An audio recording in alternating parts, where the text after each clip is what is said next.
নজর রাখবো পরবর্তী সংবাদে। আবারও গাঁজা বিরোধী অভিযানের সাফল্য এসেছে মেলাঘর থানার পুলিশের। অবশ্য নববর্ষের দ্বিতীয় দিনেই গাঁজা বিরোধী অভিযান চালিয়েছে মেলাঘর থানার পুলিশ এবং তারপরই এসেছে সাফল্য। এবং সেখানে জানা গেছে মেলাঘর থেকে উদয়পুর মুখী রাস্তায় দাঁড়ানো অবস্থায় একটি নম্বরবিহীন একটি গাড়িতে থাকা দুই ব্যক্তি পুলিশের সাথে দেখে পালিয়ে যায় এবং তারপরে গাড়িতে তল্লাশি করে 26 কেজি শুকনো গাঁজা উদ্ধার করেছে মেলাঘর থানার পুলিশ। সেই বিষয়ে মেলাঘর থানার ওসি দেবাশিস সাহা জানিয়েছেন গোটা বিষয়। কি বলছেন তিনি, শুনুন।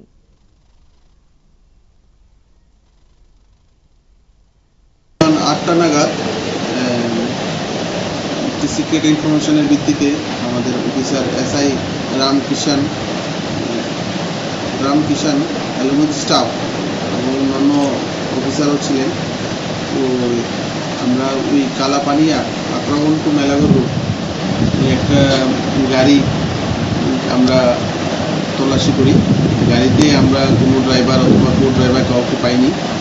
গাড়ি তল্লাশি করার সময় ওই গাড়ি থেকে প্রায় 26 কেজি শুকনো গাঁজা উদ্ধার করি এবং আমরা ওই ইকো গাড়ি নাম্বারবিহীন একটা ইকো গাড়ি ওই গাড়িটিকে আমরা সিজ করি এবং ওই কন্ট্রাব্যান্ডস যে ড্রাই গাঁজা ওগুলো আমরা সিজ করি এবং অ্যাকর্ডিংলি একটা NDPS মামলায় একটা স্পেসিফিক নিচ্ছি ওই গাড়ির মালিকের এগেনস্ট। স্যার কোথায় থেকে কোথায় যাচ্ছিল গাড়িটা অ্যাকচুয়ালি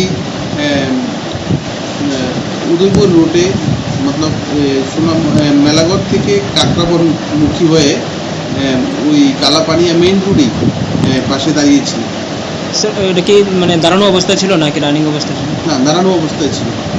কারোকে আটক করা হয়েছে?